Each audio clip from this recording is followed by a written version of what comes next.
Hello friends, एक बार फिर से आप सभी का स्वागत है।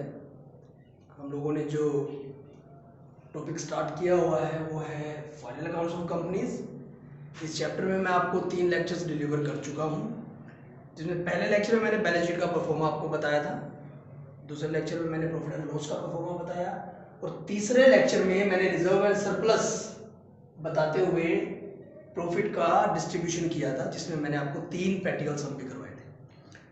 आज जो मैं टॉपिक लेके आया हूँ वो है, अब हमने सभी को सम अप करना है, मेरे पिछले 3 लेक्चर्स को सम अप करना है, जिसमें आपके सामने बैलेंस शीट भी है, प्रॉफिट एंड लॉस भी है एंड वर्किंग नोट्स भी है। फ्रेंड्स, ये मैंने पहले ही ड्रॉ कर लिया है, क्योंकि यू कैन सी कि एक कंप्लीट सम करने के लिए मुझे ये सब ड्रॉ करना होगा, जिसमें आपके पास बैलेंस शीट का परफॉर्मा भी है जो मैंने पहले लेक्चर में आपको बताया, पीएनएल का परफॉर्मा जो लेक्चर नंबर 2 में बताया, और सिर्फ रिजर्व एंड सरप्लस जो लेक्चर नंबर 3 में बताया। जबकि अगर इस सबको मैं अब इस रिकॉर्डिंग के दौरान अगर मैं राइट डाउन करता तो पूरा एक आधे घंटे का लेक्चर सिर्फ इसी को लिखने में चला जाता। तो मैंने मेरे पिछले 3 लेक्चर में आपको बताया था कि इट्स लेंथी क्वेश्चन, और आपके पास कंप्लीट क्वेश्चन आता है पेपर में, यूजुअली नहीं आता। यूजुअली आपसे परफॉर्मा पूछ लिया जाता है या कोई बैलेंस शीट या पीएनएल या रिजर्व एंड सरप्लस के बारे में, लेकिन अगर कंप्लीट आ भी जाता है तो ये हमारे लिए है बहुत आसान, मुश्किल नहीं है। लेकिन क्योंकि जैसे मैंने कहा लेंथी है, इसलिए you are to draw this proforma at the earliest stage. आपको ड्रॉ करना होगा ताकि आप उसके बाद आइटम्स को इसमें प्लॉट कर सके। मैं केवल 2 मिनट में आपको ये बताऊंगा कि मैंने क्या ड्रॉ किया है। हमने बैलेंस शीट का परफॉर्मा ड्रॉ किया है, जो भी यहाँ पर मैं सम आपको पास लेकर आऊंगा उसमें जो भी डेट मेंशन होगी वो बैलेंस शीट लिख दिया जाएगा, फिर पीएनएल और उसके वर्किंग नोट्स। फ्रेंड्स, पहले बैलेंस शीट का परफॉर्मा बनेगा, फिर पीएनएल बनेगा and after that the working notes will be there. जैसा मैंने आपको परफॉर्मा कराया था मैंने वैसा ही उतारा है उसमें, बल्कि मैंने 3-4 चीजें इसमें मिस की है, क्योंकि जो यूजुअली परफॉर्मे में तो बताई जाती है, लेकिन जब हम एक प्रैक्टिकल क्वेश्चन करते हैं तो उसमें इन चीज़ों का जिक्र अमूमन आमतौर पे नहीं होता।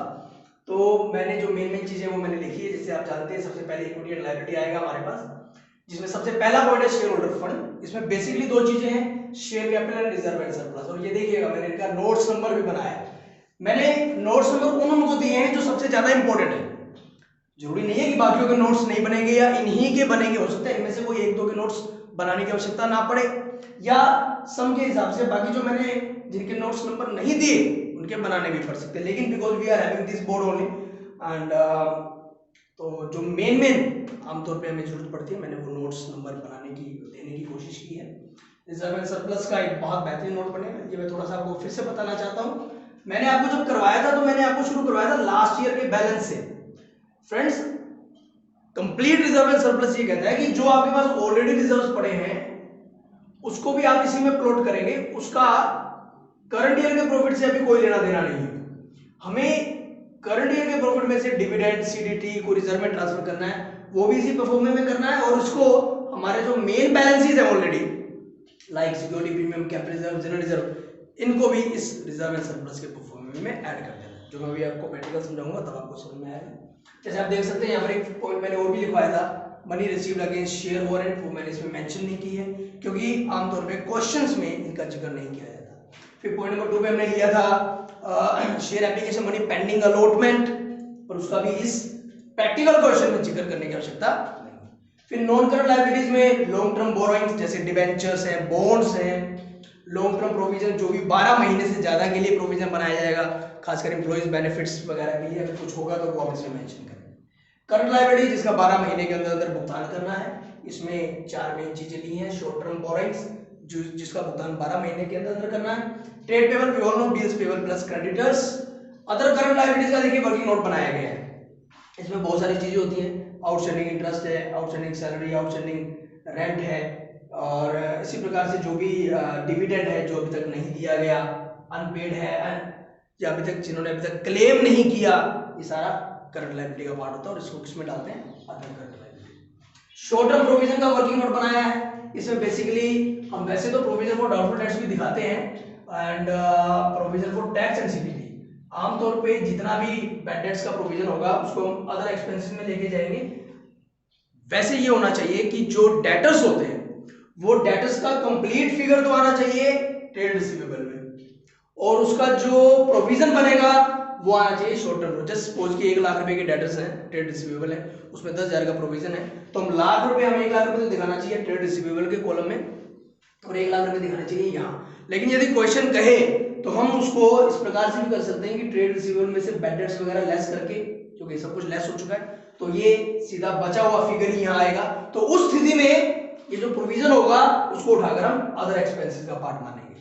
एक बार फिर से मैं बता देता हूँ कि डेटर आमतौर पे जो लिखा जाता है वो होता है कंप्लीट ग्रॉस फिगर पे, इसमें आना चाहिए 1 लाख रुपए जस्ट सपोज, और उसका 10,000 रुपए प्रोविजन अगर बना रहे हो तो प्रोविजन जाएगा शॉर्ट टर्म प्रोविजन में। लेकिन यदि क्वेश्चन में हम इस तरीके से करते हैं, जब हमने फाइनल अकाउंट्स +2 में भी पढ़ा होगा या +1 में, और इसके अलावा फर्स्ट ईयर में फैक्ट्री का फाइनल अकाउंट हम लोगों ने बनाया होगा, तो उसमें डेट्स का ट्रीटमेंट इसी प्रकार होता है, इसमें further bad debts new provision less किया जाता है। तो अगर हम ये लेस कर रहे हैं न्यू प्रोविजंस वगैरह इसमें, तो जो बचे हुए डेटर होंगे वो हम यहाँ लिखेंगे, तो दैट मींस प्रोविजन का उसमें एडजस्टमेंट हो चुका है। तो ऐसी स्थिति में उसको हम शॉर्ट टर्म प्रोविजन का पार्ट नहीं मानेंगे। तो वो जो प्रोविजन बनाया जाएगा that provision will constitute a part of other expenses, वो हमारे अन्य खर्चों के रूप में उसको हम शामिल करेंगे। जब मैं प्रैक्टिकल बताऊंगा तब आपको समझ में आएगा। इसी प्रकार अदर करंट एसेट्स में there are number of things friends, नहीं अभी रह गया हमारा टेंजिबल एसेट्स, जितने भी फिक्स एसेट्स हमारी होती हैं उसके लिए हम बनाएंगे, क्योंकि कई में ना डेप्रिसिएशन होती है, land building, plant machinery, furniture, तो ये एग्जाम्पलीफाई किया गया है कि किस प्रकार से हमें इसका भी वर्किंग नोट बनाना पड़ सकता है। ट्रेड रिसीवेबल जैसा मैंने बताया यहाँ, डेटर्स का हमें बनाना पड़ता है working notes. Other current assets में भी हमारे पास बहुत कुछ है, जितना भी प्रीपेड है, कोई इंटरेस्ट अक्रूड है, ये देखिए मैंने लिखा है शेयर इशू एक्सपेंसेस, इसके बारे में मैंने आपको पहले भी बताया था, फर्स्ट जब मैंने चैप्टर करवाया था इशू ऑफ शेयर्स, उसमें मैंने आपको जिक्र किया था कि ऐसे खर्चे जो इस बार राइट ऑफ हो जाते हैं तो वो तो ठीक है, लेकिन जिनको हम अगले 1 साल में राइट ऑफ करेंगे वो अदर करंट एसेट्स का पार्ट बनता है, और जो उसके बाद राइट ऑफ किए जाएंगे वो अदर नॉन करंट एसेट्स का पार्ट बनेगा, जिसको हम इसमें डिफाइन करेंगे नॉन करंट इन्वेस्टमेंट, इसमें लिखा जा सकता है अदर नॉन करंट एसेट्स। एक पार्ट रह गया बल्कि वो भी लिखा जाएगा इसमें कि अगर कोई शेयर इशू एक्सपेंसेस है तो जिसको 1 साल में राइट ऑफ करना है वो अदर करंट एसेट्स का पार्ट बनेगा, और जिसको 1 साल के बाद राइट ऑफ करना है वो अदर नॉन करंट एसेट्स का पार्ट बनेगा। इसी प्रकार फ्रेंड्स पीएनएल में आप देख सकते हैं, सबसे पहले रेवेन्यू फ्रॉम ऑपरेशन यानी सेल्स माइनस सेल्स रिटर्न।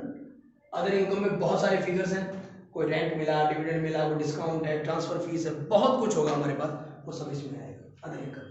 ध्यान दीजिएगा रेवेन्यू फ्रॉम ऑपरेशन में सेल्स माइनस सेल्स रिटर्न और इवन कमीशन ब्रोकरेज, जो जिस चीज में आप काम कर रहे हैं, डीलिंग कर रहे हैं, तो अगर वो भी है तो वो भी आपका रेवेन्यू फ्रॉम ऑपरेशंस का पार्ट बनेगा। ऐसी स्थिति में हमें उसका भी वर्किंग नोट बनाना पड़ सकता है। अदर इनकम में मैंने बताया आपको नंबर ऑफ आइटम्स आते हैं। फिर हमारे पास कॉस्ट ऑफ मटेरियल कंज्यूम, ये रॉ मटेरियल के केस में होगा, अगर क्वेश्चन में रॉ मटेरियल दिया होगा तो। Purchase of stock in trade, जितना भी परचेज होगा फिनिश गुड्स का स्पेशली, जिसको हम बेचने के लिए खरीदते हैं, तो purchase minus purchase return.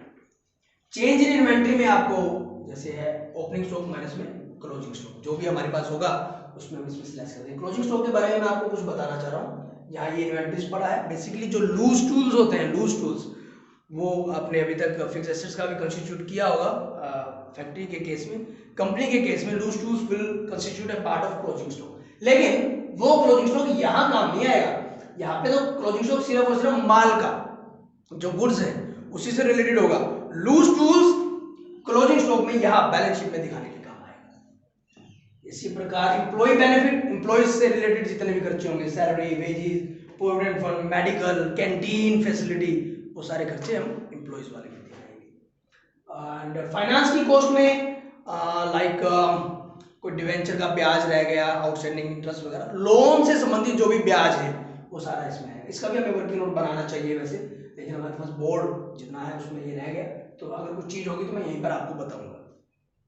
Depreciation, we all know all kind of depreciation, लेकिन इसी में अगर आपको शेयर इशू एक्सपेंसेस वगैरह राइट ऑफ करने पड़ जाते हैं, वो भी अमाउंटाइजेशन के अंदर ही आएगा। अदर एक्सपेंसेस, बाकी जितने भी खर्चे बच गए, जो भी आपने पीएनएल वगैरह में ट्रेडिंग अकाउंट में जो भी खर्चे पड़े हुए हैं, वो सारे खर्चे इसका पार्ट बनेंगे।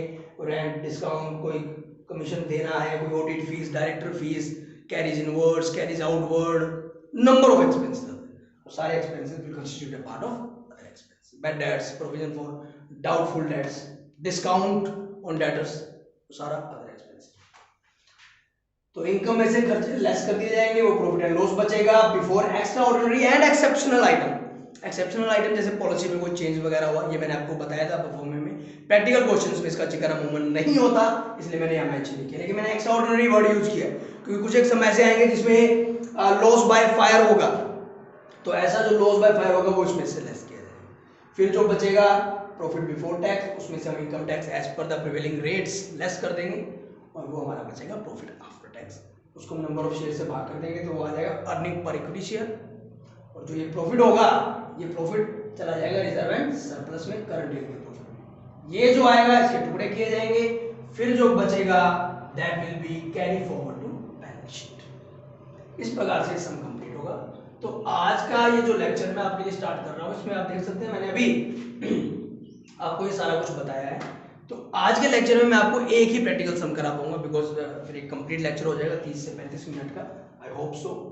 और आज ये क्वेश्चन आप समझिएगा क्योंकि मैक्सिमम क्वेश्चन इसी प्रकार होंगे, थोड़ा बहुत एडजस्टमेंट्स में चेंजेस होते हैं। एक चीज बल्कि इसमें रह गई हमारी कंटीजेंट लायबिलिटीज। ये मैंने आपको थर्ड लेक्चर में डिलीवर किया था अच्छे ढंग से कि जो भी हमारे वर्किंग नोट नंबर 11 दे सकते हैं हम इसको, कि जो भी ये डिविडेंड दिया जाएगा इसमें प्रपोज डिविडेंड जो होगा वो सारा जिक्र इसमें किया जाएगा।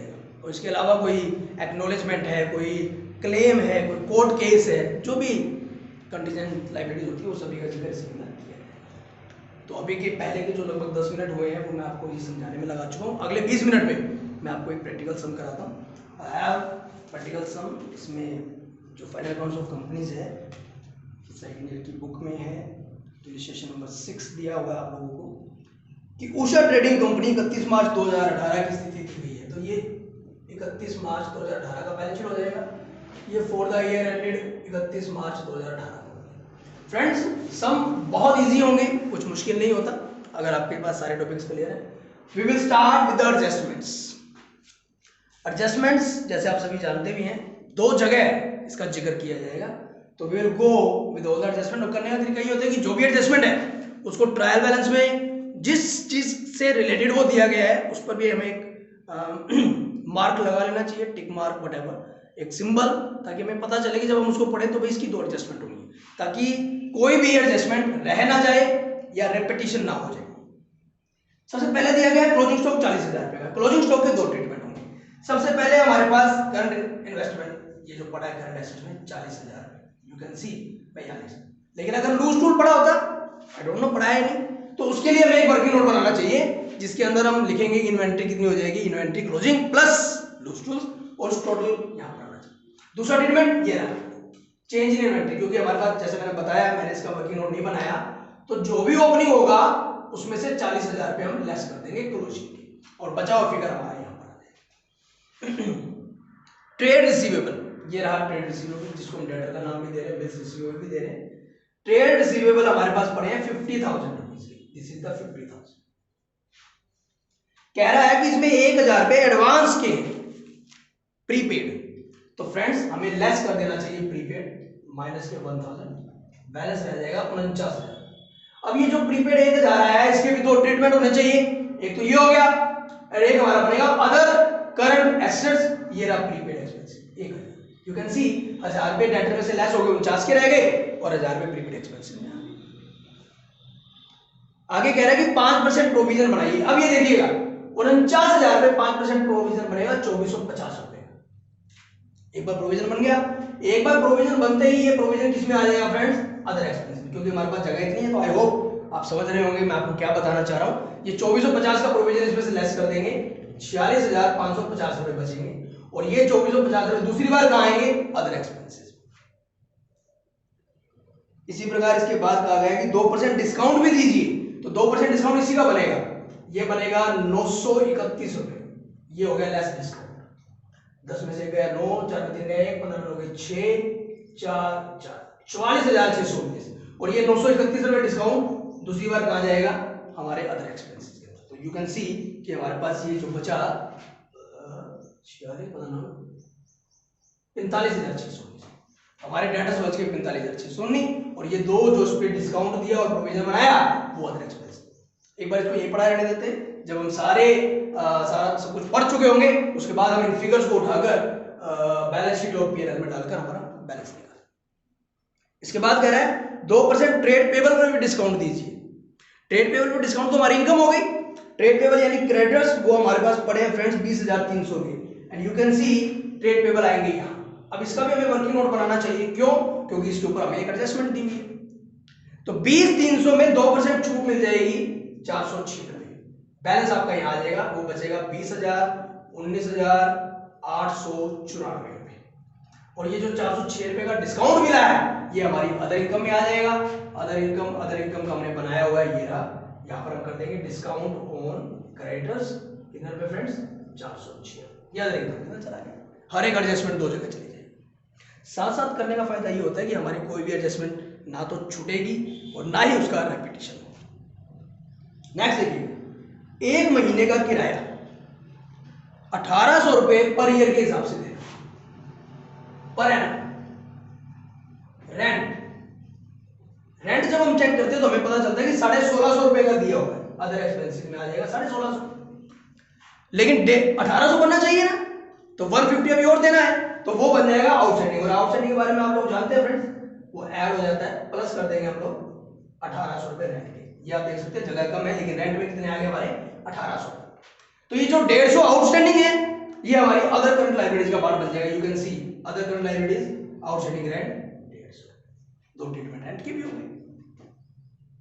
नेक्स्ट देखिएगा, इंश्योरेंस 2000 रुपए दिया गया है पूरे साल का, और ये दिया गया 1 अक्टूबर 2017। 1 अक्टूबर 2017 से एक साल बनेगा 1 अक्टूबर 2018, लेकिन खाते कब बंद हो रहे हैं? 31 मार्च 18। तो 31 मार्च 18 से 1 अक्टूबर 18 यानी 6 महीने का एडवांस दे दिया गया। तो ये 2000 रुपए पूरे साल का दिया गया, तो 6 महीने का कितना हो जाएगा? 1000 रुपए। तो ये इंश्योरेंस है, और इंश्योरेंस का जो भी खर्चा होगा उसमें से 1000 रुपए लेस कर देंगे, और 1000 हमारा क्या बन जाएगा? प्रीपेड। तो प्रीपेड तो यहाँ आ जाएगा, ये तो प्रीपेड एक्सपेंसेस 1000 पहले आ गए थे। प्रीपेड इंश्योरेंस का कॉलम और ऐड कर दीजिए, 1000 रुपए यहाँ आ गए। एक ट्रीटमेंट तो ये हो गया। दूसरा ट्रीटमेंट क्या होगा? यहाँ पर इंश्योरेंस पड़ा होगा। जब मैं इसको चेक करता हूं तो हमें पता चलता है कि इंश्योरेंस वर्ड तो नहीं है हमारे पास, लेकिन हमारे पास जनरल एक्सपेंसेस वर्ड है। प्लीज ये पॉइंट पे समझिएगा, जनरल एक्सपेंसेस हमें शब्द दिया गया है, जनरल एक्सपेंसेस, और इसके अंदर इंश्योरेंस शामिल है ऑलरेडी। तो जनरल एक्सपेंसेस 5500 दिया गया है, तो इंश्योरेंस इसमें शामिल ही है। तो प्रीपेड जो हम लेस करेंगे वो इसी में से लेस करेंगे 1000 रुपए, तो प्लस के 4500 रुपए जनरल एक्सपेंसेस की भी आ जाएंगे हमारे पास अदर एक्सपेंसेस। जब मैं आपको नेक्स्ट सम कराऊंगा तो मैं अदर एक्सपेंसेस का कॉलम थोड़ा बड़ा करूंगा आपके लिए, ताकि हमें और इजीली ये बात समझ में आ सके। बट आई होप अभी तक आपको समझ में आ रही होगी कि हमारे पास रेंट आ चुका है 1800 रुपए का, 4500 रुपए का जनरल एक्सपेंसेस आ चुका है, और प्रोविजन फॉर डाउटफुल डेट 2450 और 931 रुपए डिस्काउंट किया है। तो जनरल एक्सपेंसेस के अंदर इंश्योरेंस शामिल था, 1000 रुपए प्रीपेड था, तो प्रीपेड तो हमारी अदर एसेट्स बन गई, और 1000 रुपए हमने हमारे खर्चों में से लेस कर दिए। दो ट्रीटमेंट होते हैं, we all know that. Preliminary expenses 1/3 write off कीजिए। फ्रेंड्स वैसे तो रूल ये है कि प्रीलिमिनरी एक्सपेंसेस को उसी साल खत्म कर देना, लेकिन इस क्वेश्चन में ये कहा गया है कि 1/3 राइट ऑफ करो, तो हम 1/3 राइट ऑफ करेंगे। प्रीलिमिनरी एक्सपेंसेस के नाम पर शेयर इशू एक्सपेंसेस दिया गया 7200 रुपए, शेयर इशू एक्सपेंसेस दिया गया 7200, तो 1/3 राइट ऑफ हो जाएगा 2400 रुपए, और ये 2400 रुपए मैंने बताया था डेप्रिसिएशन एंड अमोर्टाइजेशन में आएगा 2400 रुपए।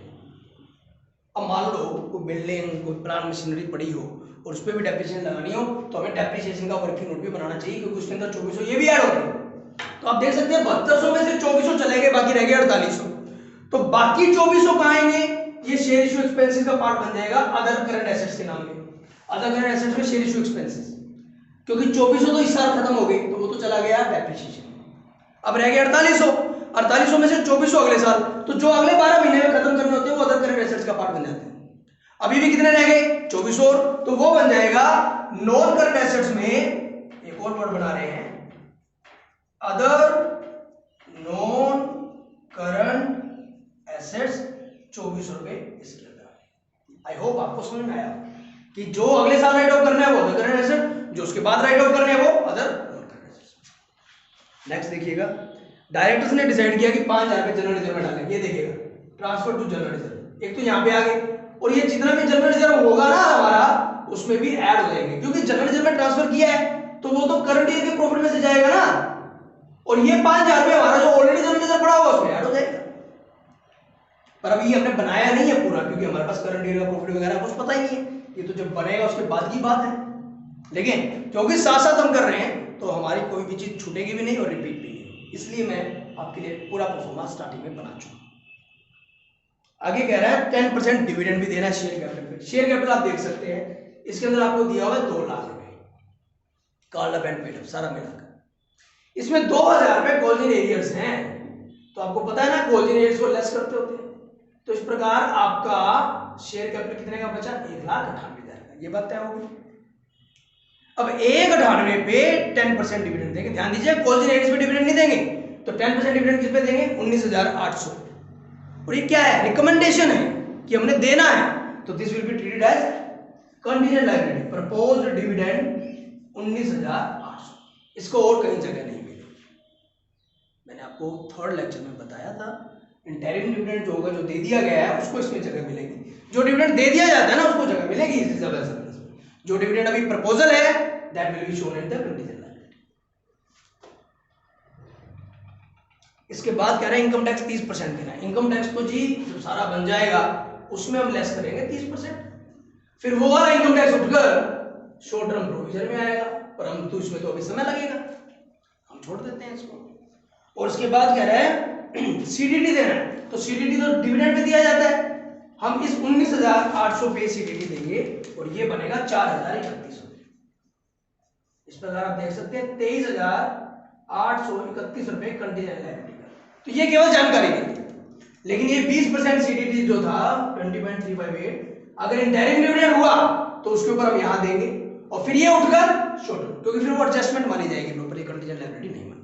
तो फ्रेंड्स इस समय मैं आपको सारी एडजस्टमेंट्स बता चुका हूं।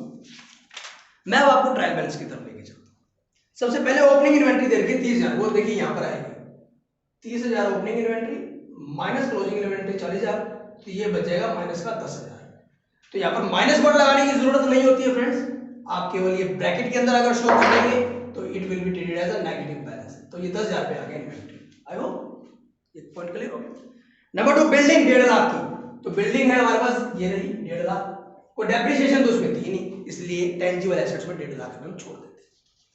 परचेज हमारे पास आ गई 1 लाख, ये रही हमारे पास purchase, purchase of stock in trade. जैसा मैंने कहा था परचेज माइनस परचेज रिटर्न, 4,000 रुपए की परचेज रिटर्न भी दी हुई है, तो 1 लाख में से 4,000 रुपए चले जाएंगे तो परचेज बचेगी 96,000। क्योंकि इसमें 2 चीजें हैं तो आप इसको भी वर्किंग नोट में ले सकते हैं। सेल्स दी गई 180, ये देखिएगा रेवेन्यू फ्रॉम ऑपरेशन 1,80,000, इसमें 5,000 रुपए की रिटर्न है, तो आपके पास रेवेन्यू कितनी बचनी चाहिए 175। लेकिन अगर इस सवाल में कोई कमीशन कोई ब्रोकरेज वगैरह हुआ तो वो इसी में ऐड हो जाएगा, क्योंकि वो आपका नॉर्मल रेवेन्यू माना जाता है, रेवेन्यू फ्रॉम ऑपरेशंस का पार्ट होता है। फिलहाल ये कितना आ गया आपका 175। नेक्स्ट वेजेस, वेजेस क्योंकि एम्प्लॉइज से रिलेटेड है तो एम्प्लॉइज बेनिफिट में आ जाएगा 20,000 रुपए, देख सकते हैं। कैरीज इनवर्ड, कैरीज आउटवर्ड और डिस्काउंट, ये तीनों खर्चे हैं, carries inward, carries outward and discount, ये जितने भी खर्चे होते हैं नॉर्मल खर्चे हैं, और सारा किसका पार्ट बनेगा अदर एक्सपेंसेस का। देख सकते हैं 1501 है, 901 और 1201 है, तो प्लस 1500 प्लस 1200 एंड प्लस 900, काफी सारी आइटम आ गई। और आई होप आपको बिल्कुल क्लियर होगा ये, बेशक यहाँ कंजस्टेड सा फॉर्म है but all these will be a part of other expense. अब ये जो डिस्काउंट क्रेडिट हो रहा है ये अदर इनकम में आ जाएगा। डिस्काउंट, एक और डिस्काउंट हमें मिल गया, कितने रुपए 1000, तो जो डिस्काउंट दिया वो अदर एक्सपेंस, जो डिस्काउंट मिला वो अदर इनकम। सैलरी दी है 2600 रुपए, सैलरी ये आएगा एम्प्लॉइज के लिए होता है ना सैलरी, एम्प्लॉइज बेनिफिट कहाँ गए, ये रही सैलरी 2600 रुपए, इसमें चला गया। रेंट का जिक्र हम कर चुके हैं, 1650 था, 150 आउटस्टैंडिंग था। कमीशन आ गया जी फ्रेंड्स, और अभी भी मैंने जिक्र किया था वो कमीशन इसका पार्ट बनेगा 1200 रुपए है, तो 175 में 1200 जोड़ देंगे तो 176,200 बनेगा। तो सेल्स वाले कंसेप्ट में 3 चीजें हो गई, sales minus sales return plus commission, तो इन तीनों के लिए भी आपको वर्किंग नोट एक बनाना चाहिए। आगे आपके पास पड़ा है जनरल एक्सपेंसेस, वो हम जिक्र कर चुके हैं 5500 रुपए। नेक्स्ट में पड़ा है पिछले साल का प्रॉफिट एंड लॉस, ये आ गया फ्रेंड्स, पिछले साल का प्रॉफिट एंड लॉस 12,000, वो रिजर्व एंड सरप्लस में चला है। इंटरिम डिविडेंड वो यहां आएगा फ्रेंड्स 9900 रुपए, वो इसमें हम दिखाएंगे। अब इंटरिम डिविडेंड आ गया तो सीडीटी भी देना पड़ेगा 20.358। इसको मैं थोड़ा चेक कर लेता हूँ कि कितना बनेगा। You all are permitted to use the calculator, तो आप उसको कैलकुलेटर से निकाल सकते हैं। इसके ऊपर बनेगा फ्रेंड्स ये 2015 रुपए, तो 2015 रुपए सीडीटी देना पड़ेगा। एक बार यहाँ आ गया, दूसरी बार सीडीटी आपका शॉर्ट टर्म प्रोविजन है 2015। I hope this is clear. जो इसमें सीडीटी दिया था ये कंटीजेंट था, पर इसमें देने वाला वहां पर है। Next point friends, calls in arrears and share capital ये आप कर चुके हैं, 198 आ चुका है।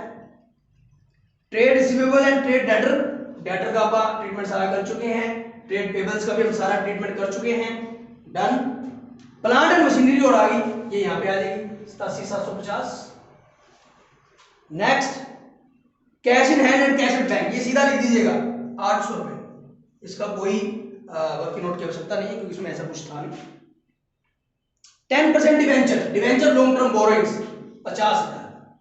ये ना 10% वर्ड दिया गया है तो हमें इसका ब्याज का ट्रीटमेंट जरूर करना पड़ेगा, चाहे कुछ कहे या ना कहे। Whenever the percentage is given we are to see कि ब्याज दिया गया है कि नहीं दिया गया। 50,000 का 10% बनता है 5,000 रुपए, 5,000 रुपए ब्याज के बनते हैं। अगली लाइन में कह रहा है इंटरेस्ट 2500 दिया जा चुका है। फाइनेंस की कॉस्ट में 2500 रुपए ब्याज दिया जा चुका है, लेकिन बनता कितना है 2500 और 2500 5,000 रुपए। तो ये 2500 और क्या माना जाएगा आउटस्टैंडिंग, और आउटस्टैंडिंग क्या होगा other current liability. Outstanding interest में हम दिखा देंगे अदर करंट लायबिलिटी 2500 रुपए ब्याज। 5,000 ब्याज बनता था, 2500 दिया हुआ था, 2500 रहेगा, आउटस्टैंडिंग आ गया, आउटस्टैंडिंग उसमें ऐड हो जाएगा। आगे है डिवेंचर रिडेम्पशन फंड, सारे के सारे फंड हमारे रिजर्व एंड सरप्लस का पार्ट होता है। डिवेंचर रिडेम्पशन फंड ये हमें ऑलरेडी दिया हुआ है। हाउ मच फ्रेंड्स 10,000, ये हम अलग से लिख रहे हैं, इसका इससे कोई लेना देना नहीं है, ये अलग से हमारे पास पड़ा है। शेयर इशू एक्सपेंसेस हम ट्रीटमेंट कर चुके हैं। लीजिए फ्रेंड्स हमारी तरफ से सारा काम हो चुका है। Let's complete this sum now. पहले हम किसको कंप्लीट करेंगे, पीएनएल को कंप्लीट करेंगे। रेवेन्यू फ्रॉम ऑपरेशन में ये आ चुका है। अदर इनकम में हमने वर्किंग नोट नंबर 8 बनाया है, ये हो गया 1406 रुपए। Let me check it out कि कहीं कुछ भी रहना चाहिए बाई चांस, बिल्कुल सही है 1406 रुपए। इन दोनों का टोटल जोड़ कर लेता हूं, मैं इसमें बुक में देख देख के लिख रहा हूं 177,606। इसमें हम खर्चे लेस करेंगे। कॉस्ट ऑफ मटेरियल कुछ दे नहीं रखा, 96,000 परचेज आ चुका है, 10,000 का स्टॉक आ चुका है। एम्प्लॉय बेनिफिट ये रहा 9वां वर्ग 2600 और 20,000 22,600 रुपए, 22,600। Let me check it out, perfect. Finance cost 5,000 आ चुकी है, डेप्रिसिएशन कितना आ चुका है। अदर एक्सपेंसेस का कॉलम ये रहा, इसका जोड़ हमें करना पड़ेगा, और मैं इसमें से चेक कर लेता हूं सारे जोड़ को, और ये हमारा बना फ्रेंड्स 13,281। अब हमने इसका जोड़ करके 10,000 इसमें से लेस कर देने हैं। ये टोटल एक्सपेंसेस आ जाएंगे 1,29,281। अब ये रेवेन्यू ये खर्चे इन दोनों को आपस में जो कंपेयर करें तो हमारे पास प्रॉफिट बचेगा 48,325। एक्स्ट्रा ऑर्डिनरी आइटम कोई है नहीं, प्रॉफिट बचेगा बिफोर टैक्स 48,325। टैक्स कितना देना था 30%, इसका टैक्स बन जाएगा 14,498 रुपए। ये टैक्स उठकर शॉर्ट टर्म प्रोविजन में आ जाएगा, इसमें से ये लेस कर दीजिए, ये आ जाएगा 33,827। ये है जी फ्रेंड्स करंट ईयर का प्रॉफिट 33,827। ये जो प्रॉफिट आया है इसको थोड़ी सी जानकारी के लिए ले लो। नंबर ऑफ इक्विटी शेयर से डिवाइड कर दो। नंबर ऑफ इक्विटी शेयर 2,000 थे, इससे अगर हम भाग करते हैं तो 16 रुपए 91 पैसे अर्निंग पर इक्विटी शेयर आता है। ये जानकारी कंप्लीट आपका पीएनएल। यहां आ जाइए, शेयर कैपिटल में सबसे पहले कितने आए हैं 1,98,000। नंबर 2 रिजर्व एंड सरप्लस, वो है जी ये वाला, इसको हमने देखना ध्यान से। और तो कुछ था ही नहीं, तो 5,000 तो जनरल रिजर्व में ये ट्रांसफर किए थे, तो टोटल तो ये हो गए आपके 15,000। यहाँ पे आ जाओ, ये 12,000 ये हो गया, और 33,827 का प्रॉफिट आया था। ये टोटल कितना हो गया फ्रेंड्स आपका 45,827 रुपए। और इसमें से ये तीन चीजें आपने लेस करनी है, जिसमें इंटरिम डिविडेंड है, सीडीटी और 5,000 रुपए जनरल रिजर्व के आपने ट्रांसफर किए थे। और जब मैं इसको चेक करता हूं तो ये बनता है हमारा 28,912 रुपए बैलेंस बन जाता है। 28,912 में ये दोनों जोड़ कर लीजिए, टोटल हमारा कितना जोड़ बन जाएगा 43,912। 15,000 पिछला पड़ा था, करंट ईयर के अंदर हमारा बचा 28,912, इन दोनों का टोटल जोड़ कर लिया 43,912। ये हमारा आ गया reserve and surplus balance sheet के अंदर 43,912। आप देख सकते हैं 43,912। परफेक्ट। 50,000 डिवेंचर हो गया, लॉन्ग टर्म प्रोविजन में कुछ था नहीं, शॉर्ट टर्म बोरोइंग में कुछ नहीं था, ट्रेड पेबल ये आ गया। अदर करंट लायबिलिटी ये रहा 2500, 150, 2650 रुपए। सही है। आगे है शॉर्ट टर्म प्रोविजन, उन दोनों का जोड़ 14,498 और 2015 16,513 रुपए, ये बन गया 16,513। परफेक्ट। ये लीजिए फ्रेंड्स, इन सबका जोड़ कीजिएगा 3,30,969 रुपए। एसेट साइड में आ जाओ। टेंजिबल एसेट्स नंबर 5, इन दोनों का जोड़ 1,87,000, 2,37,750 रुपए। अदर नॉन करेंट में 2400 आ गया, इन्वेस्टमेंट में कुछ था ही नहीं हमारे पास। स्टॉक 40,000 का आ गया। डेटर में आ जाओ, डेटर में ये रहा 45,619, working note number 6। Other current assets में वर्किंग नोट नंबर 7, 1000, 2000 और 2444 रुपए आ गया। एंड फ्रेंड्स, जब हम इनको ऐड करते हैं ये बन जाता है 3,30,969। This is the complete sum for you all. I hope friends आपको ये टॉपिक समझ में आया होगा। मैंने कोशिश की कि मैं हर एक चीज़ आपको बता पाऊँ, लेकिन क्योंकि मैंने आज के जो स्टार्टिंग के 10-12 मिनट थे वो आपको प्रोफॉर्मा समझाने में लगाए हैं, तो इसलिए एक ही सम हो पाया। नेक्स्ट लेक्चर में आज ट्राई कि मैं आपको 1 या 2 सम और करवा पाऊँ, उसके बाद हम इस चैप्टर को यहाँ पर विराम देंगे। तो आज के लिए इतना ही। इस लेक्चर को देखिए, समझिएगा। मुझे सुनने के लिए बहुत बहुत धन्यवाद।